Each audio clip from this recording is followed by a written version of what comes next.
Yes, thank you and good evening, ladies and gentlemen. We are the Lost Keys, and tonight we would share with you the wonder that is the sea shanty. The songs to unite the strength of men, the power of muscle and sinew, focused in a moment of time, without which there could be no great sailing ships, no trade routes, no empire. Case in point, I give you the Margaret Evans of the Blue Star Line. 1,000 tons. Length on deck, 266 feet. 60 passengers in the first and second class cabins and 300 in the steerage. London to New York in just 4 weeks. Wow. Driven by the sun and the wind and the strength of good men. Power of muscle and sinew, focused in a moment of time. There are those who say that the age of sail is over, after 400 years, given way to steamships and to diesel. These ships have speed, I grant you that, and they have had 100 years and may yet last 100 more. But answer me this, ladies and gentlemen. After the engines have guzzled the last lump of coal, swilled the last drop of oil, then what will there be? There will be the sun and the wind and the strength of good men. And until then, we will keep the songs alive. Aye. Aye.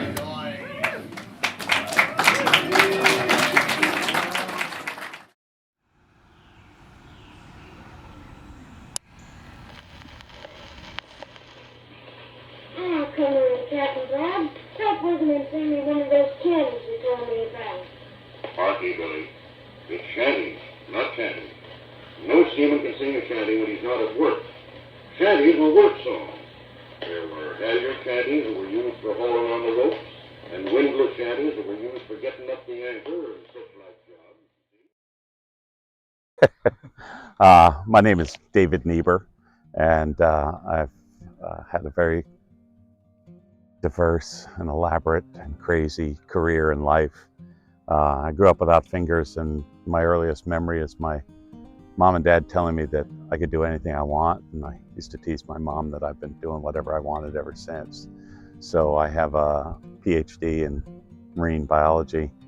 I hold an MBA in marketing, and I've been a teacher and an executive at zoos and aquaria.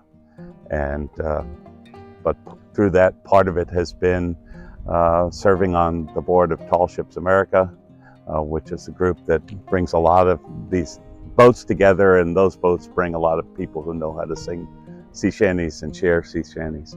I myself put myself through grad school by singing in the taverns of Colonial Williamsburg, a career that I've kept up off and on for the last 35 years. Okay, well, there's several different types of sea shanties. Sea shanties are work songs, but they're also entertainment songs, folksal songs, the kinds of things where you pass along stories and yarns. For the most part, sea shanties really begin to become present in our world, in the Western world, after the War of 1812. When there's a lot less violence and military affairs on the sea, and people start making a lot more money, and there are a lot more merchants. Sea shanties are not typically sung on military vessels. They're sung on merchant vessels, and they're sung to be efficient with a small crew and try to get the jobs done. So I guess the simplest kind is called a short haul shanty, and that's like for raising sails, right? And so you all have to do one task together, and that's haul the sail up. And so an example of a short haul shanty would be like Paddy Duncan, and it goes, "To me way, hey, and away, we'll pay Paddy Duncan for his boots. To me way, hey, and away, We won't shave under our chin. To me way and away. Ah! We'll pay Penny Duncan for his boots. So that kind of thing. And then there are other types of shanties, like pumping shanties, which are just rhythmic, that go on and on and on. Something like, oh, the winds don't blow the wages low. Leave her, Johnny, leave her. The captain says that it's time to go. It's time for us to leave her. Leave her, Johnny, leave her. Oh, leave her, Johnny, leave her. Our bags are packed and the wind don't blow, and it's time for us to leave her. So two different types of things, right? And then there are also caps and shanties, which are very similar to that. You'll find that shanties get to be more fun and have more entertainment value the later you get them in history. So something like, in South Australia I was born with a heave away and a haul away. In South Australia round Cape Horn we're bound for South Australia. Haul away your rolling kings, give me the heave away and a haul away. Haul away, you'll hear me sing, we're bound for South Australia. So different types of things for doing different work. You can set the pace, gets everybody in the same rhythm, but it's kind of the same thing if you've ever seen pictures of boot camp, where the staff sergeant or the sergeant is taking the new recruits. They're making up a cadence as they go, and then everybody gets it and follows along with it. Billy, you should have heard us sing that shanty. We had the anchor up in no time at all, and then we hoisted the topsails and sheeted them home. Did you sing while you did that? Aye, we sang Reuben Rhymesole and Tom Sawyer the High-Low and Blow the Man Down. Blow the man down, bullies, blow the man down. Big way, blow the man down. Oh, blow the man down, bullies, blow him down. All right. Good evening. I'm Dr. Linda Monson, and I serve as the director of the Reeve and Sid Dewberry Family School of Music here at George Mason University. I'm a pianist, and I've had the good fortune of being able to perform throughout the world. And I'm a classical musician primarily, but of course I love all genres, and very, very involved with music in so many aspects. Very proud of what we're able to do here at Mason in our performance area, as well as music education, music technology, and all the the various ways that students were able to study music. As you already know, there are many kinds of sea shanties, and they're placed into various categories. But I think some of the defining features that make a shanty identifiable as a sea shanty. One, it is a work song. It's going to have a strong pulse or a strong beat. And usually you're going to find a very strong beat on beat one. And that's because it's something that is inspiring us to work hard or to have that rhythmic energy as we're working. So you often will have something where it's on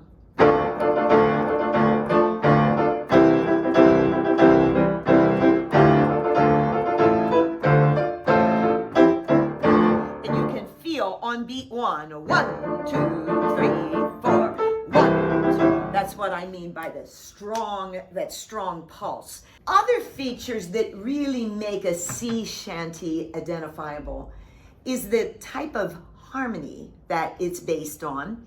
Most sea shanties will be identifiable with these main chords of a 1, a 4, and a 5. A 1, a 4, and a 5. And that's because it is based on folk, I'll say the harmonies and also the melodies that you have definable in folk music. And so most folk songs are identifiable with those three main harmonies.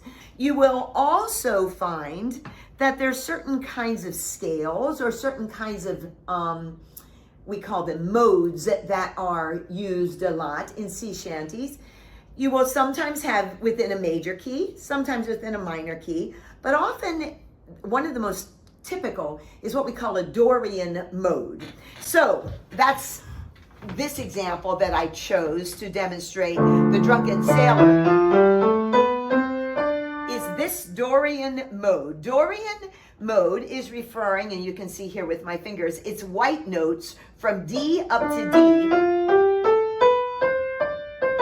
Now, that's different than major. Major would be this. Minor would be this. Dorian is this. Now, when you take that and you add chords there, you get a typical shanty feel. So once again, if we're looking at Drunken Sailor, we're based on, sounds minor, like any minor. But the thing that's cool is that that's a raised 6, so it's a little different tune. Now, when you're looking at the melody, it's always something really, really easy to sing. Usually it's in the range of a fifth. So by a fifth, I mean this. So it's not jumping. It's not some big thing that's hard to sing. It's repetitive and it's easy to sing. If you look at the range, bum, bum, bum, bum, bum, bum, bum. Repeat it down a step. Back to the original. Now, this Dorian. So we've got that melodic shape, that mode of Dorian, and the harmonies. And we have a strong beat on 1. This is in a meter of 4. 1, 2, 3, 4. 1, 2, 3, 4. 1. So we have a strong beat on 1. We're in Dorian.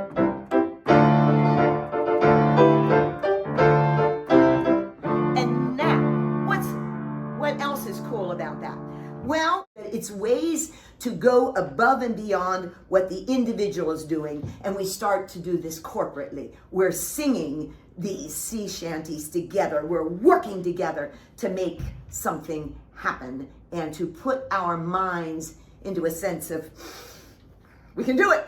We have a purpose. And so I think it's kind of purpose-driven music. So when you say, what makes a shanty sound like a shanty? Well, work song, strong beat on 1.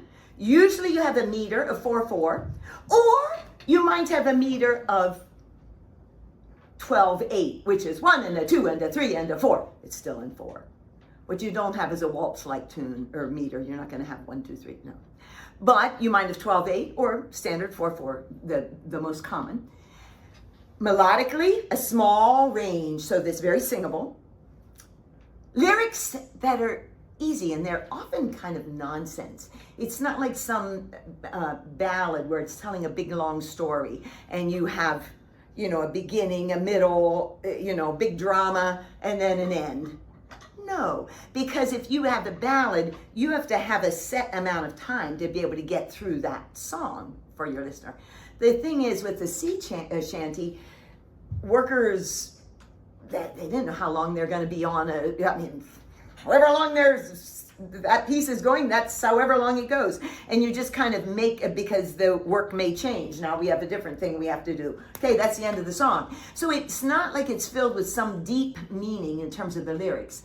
Earlier on, and some of the simple ones, it was just the ships would have someone who was responsible for singing the shanties, who would sing the first line, and then they would make up the rest. Call and response. So you might have a leader who's kind of going, what shall we do with the drunken sailor? And then you may have the rest of the folks joining in. What shall we do with the drunken sailor? Maybe back to the leader. What shall we do with the drunken sailor early in the morning? And then someone else calls out, like improvisation. Like you might have, I hate to say like in jazz because it's a very different form, but improvisation in the sense of making it up. And so someone else will call out words. But then always at the end, everyone joins in, early in the morning. That ending phrase is going to be common. They're folk songs you can make up on the spot. I'm not good at it. I have friends who are rhyming fools. And a shanty will go as long as people keep adding verses to it. It's not really my style. It can be fun for a little while. I'm a performer where 3 minutes people start getting bored, I think. But if everybody in the group is making up verses. It's not so hard as a musical genre to be able to replicate because of the repetition, the limited range, and then we get to have fun with lyrics that are inclusive, and it's getting everybody involved. And so, so there's a sense of, this won't be this way forever. I'm going to get through this. Life will be better. You wait. Tomorrow's going to be better. The sun will come up and tomorrow will be better. And that's how people continue to live and continue to be able to get through life when life is very hard. It's a black packet, a packet of fame. She belongs to New York and dump. She wrote her name. She's rammed up and scanned up and deck and below. We're bound for Shanghai in the Dom Pedro Row. Singing down, down, down, derry down. And now we are sailing down onto the line. Sea shanties were no longer used when ships moved from sail to steam. You didn't have these massive crews anymore. Even in the later days of sail, there's only a handful of crew, and the rigging is steel, and it's just a different game. So as the crews got smaller, there was less need to keep them coordinated. You had a group that worked together all the time. They were doing it. So when that fully happened, shanties moved just completely into the popular realm or the folk music realm. As communication got better, as publishing got easier, as there were newer and newer ways and bigger ships, you start seeing collections of sea shanties by the late 19th century. People still sang them because they liked them. And so I think the shanties have served a very specific function, in the mid 19th century when it was kind of the heyday. But just as folk music has, continued throughout the ages, and we have folk music, of all countries, and every country has its own folk tunes that are, indigenous to that region. I think the sea shanties have something that's really really special, because it's representing music of the people and of the working folks. And then even now, there's places like in New England where they'll gather and have sea shanty. Like now we might call it kind of the music hall, where you all gather together and do stuff. But it's whole groups of people that would get together and sing these songs. And there's always some leader who's making it happen. But it has become a form of, how shall I say, I wouldn't use the term entertainment. It's more of, but it is a way of bonding through the community on something that you're sharing. And in this case, it may be the love of this particular genre, the sea shanty. When two boats come together and wind up in the same port, it is not unusual to have a shanty off, where people just take turns singing shanty after shanty, trying to be the louder or the more fun or whatever group. So that's kind of the way they've been shared historically as well. But the modern thing with the TikTok and the Wellerman, forcefully inserting itself directly into TikTok, where it did not belong. Yes, madness. But I think you all know the words. You probably all know the words. If you claim to not know the words, you're probably lying. You know them somewhere subconsciously deep inside. I would like us all to join as one people in song tonight. So we're from The Longest Johns. Hello. We've been singing sea shanties and folk music for the last 12 years or so, and since we've been doing it, we've definitely seen some interesting sides of the whole genre, and it's been amazing to kind of be welcomed into this kind of underground but really beautiful, thriving world of people that have been keeping this music alive. And we've been very privileged to meet some people who've been singing it for absolute decades and get to sing with them and see the genre really grow and thrive. So yeah, seeing everything explode on TikTok was incredible. She died down below. And it was definitely a difficult time for a lot of people, kind of being at home and stuck, and yeah, to see people find their own voices again and sing and kind of to see something which we believe could have happened and like should be more prominent in people's minds achieve that was amazing. So yeah, really, really cool. There's a great shantyman named Tom Lewis who's lives in Ireland now, but he's from Wales. And there are some songs on TikTok that are very popular. He wrote them in the 60s and 70s. There's one, it's 2 pints of beer a day, and that's a bleeding lot. Well, now we get an extra 2 because they stopped the train. So we'll put on our city clothes, find a pub ashore. A sailor's just a sailor, just like he was before. Don't haul on the rope, don't climb up the mast. And if you see a sailing ship, it mightn't be your last. Just get your civvies ready for another run ashore. A sailor ain't a sailor, ain't a sailor. So he does modern shanties. Another fellow who does a lot of modern shanties, has written quite a few that are famous, is Bob Zentz. Bob lives in Norfolk, and yet he's performed all over the country doing sailing songs. It's pretty neat. So in this song, there are 2 crew responses which you will sing.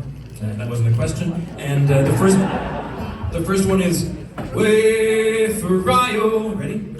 Way for Rio. Yeah, good. And it works best with fist waving. There were some of us sick, there were some of us sore. Here we go. Way for Rio.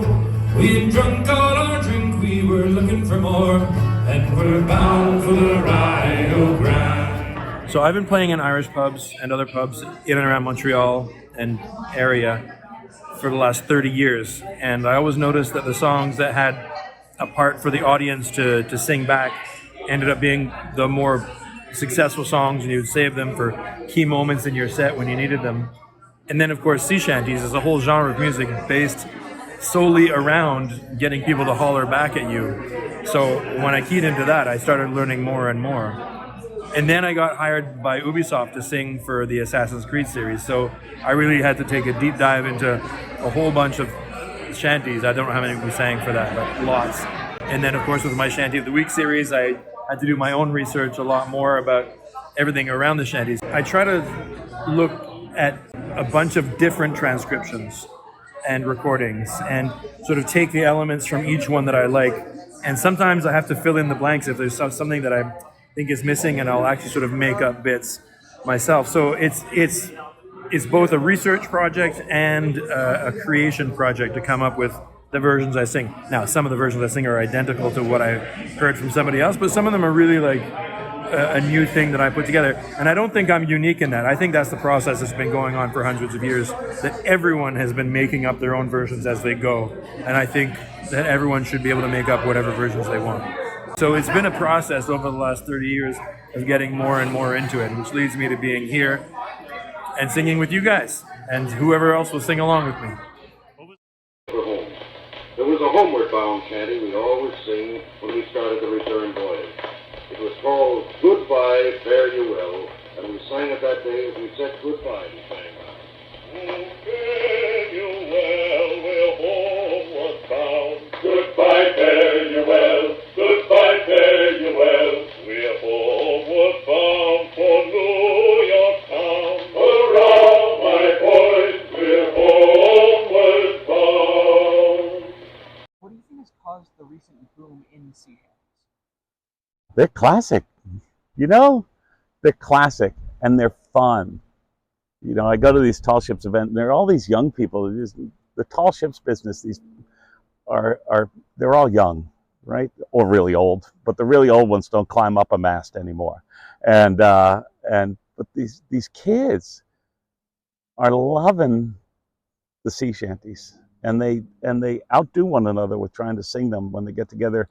But it's simple in form, simple in melody, simple in harmony, but it hits one, you know? And so I think anybody who, if they have some emotion inside of them, they are going to find that the sea shanty can really feel very heartfelt. And you want to join in, and you want to be a part of it, and you want to create, and you want to be the next one throwing out the lyrics. It draws you in a very real way. what strikes me most about singing sea shanties is the communication with the people that you're singing with. You know, in a case where we were working, it would have been communicating how we're going to do the work together. But in a performance setting, it's still as joining of people, but for entertainment purposes. But I still feel when I'm singing the songs that the original purpose of it comes through in the performance.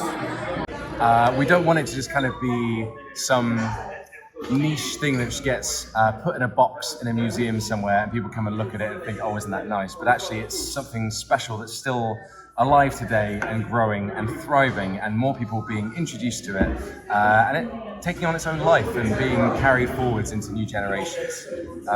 And with the power of social media especially, and more people finding their voices and singing for themselves, we hope to see more of that. What was it? Did you get home in time for Christmas? Aye, we sailed into New York Harbor with several days to spare. And as soon as the ship was fast for dock, we got ready to go ashore. But there was one more job we had to do. What was that? It was one last spell at the pumps. It was a shanty we always sang while we did that job. It was called Niebuhr, Johnny, and it gave a sailor a chance to tell what he thought of the boy. All right, everyone, we're going to sing Niebuhr, Johnny. Thank you so much. I thought I heard the old man say, Niebuhr, Johnny, Niebuhr, tomorrow you will get your pay, and it's time for us to leave her. That's it. Niebuhr, Johnny, Niebuhr, oh, Niebuhr, Johnny, Niebuhr, for the voyage is done and the winds don't blow, and it's time for us to leave her. The wind was foul and the ship was slow. Leave her, Johnny, leave her. The grub was bad and the wages low. It's time for us to leave her.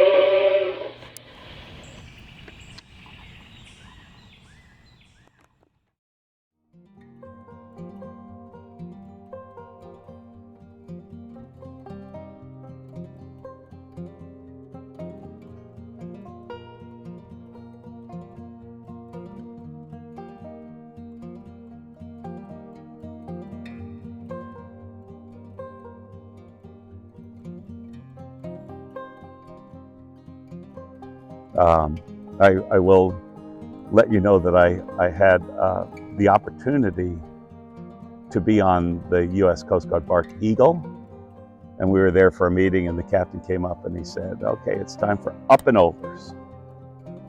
And an up and over is to the main top.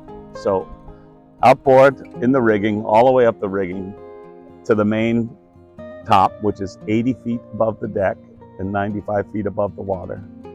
And then over the other side. Well, what you forget is A, you're climbing 80 feet straight up in the air. And B, when you get to the top, when you get to the main top, the rat lines go out like this, and you have to hang outboard and then haul yourself over. And I got there, and they had a bosun's mate kind of encouraging us and keeping us from stopping and making sure we're doing the right thing. And he said, I said, I don't know whether my knees are shaking because I just climbed 80 feet straight up or because I'm hanging 80 feet backwards over the deck. He said, a little of both, sir, keep it moving. So anyway, but after being on board those vessels and having that experience, being a part of history like that, it's no wonder